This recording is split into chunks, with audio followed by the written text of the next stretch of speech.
Plasmodium-type parasite is the cause of the disease. The mosquito is the healthy carrier, and when an infected mosquito bites you, the parasite goes into your blood.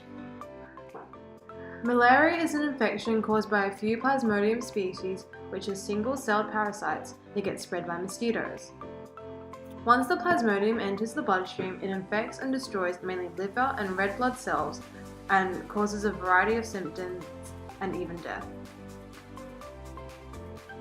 Symptoms of malaria include fever, which may come and go, or may be constant chills, profuse sweating, malaise, a feeling of unwellness, muscle and joint pain, headache, confusion, nausea, loss of appetite, diarrhea, abdominal pain, cough, and anemia.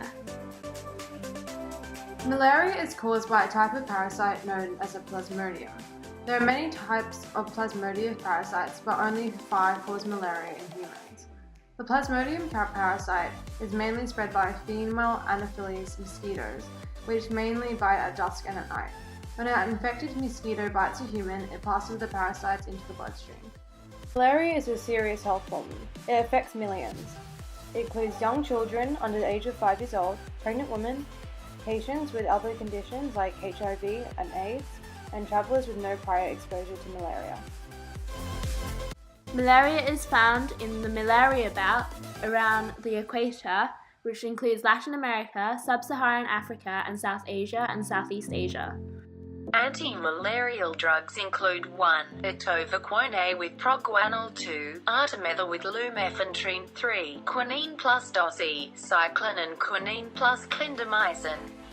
If malaria is diagnosed and treated quickly, most people achieve a full recovery. The type of medication used and the treatment duration will depend on 1. The type of malaria, 2. The severity of your symptoms, and 3.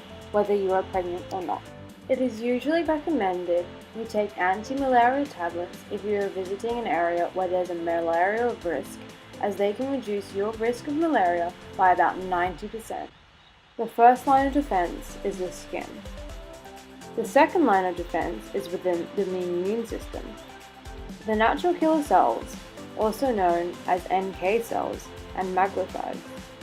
When malaria enters the blood, T helper cells recognize them as foreign material and they send out chemical signals. The NK cells find these antigens, which in this case are malarial parasites, and destroys them. The third line of defense has 2 main types of cells, T cells and B cells. T cells have a receptor that they can use to scan cells, like with malaria-infected cells throughout the body. If the T cell receptor matches with the cell, the T cell replicates itself while it is still attached to the infected cell. One of the plans put in place by the Department of Health is called the Malaria-Free Philippines, which is based on the 2011 to 2016 Malaria Program Medium-Term Plan.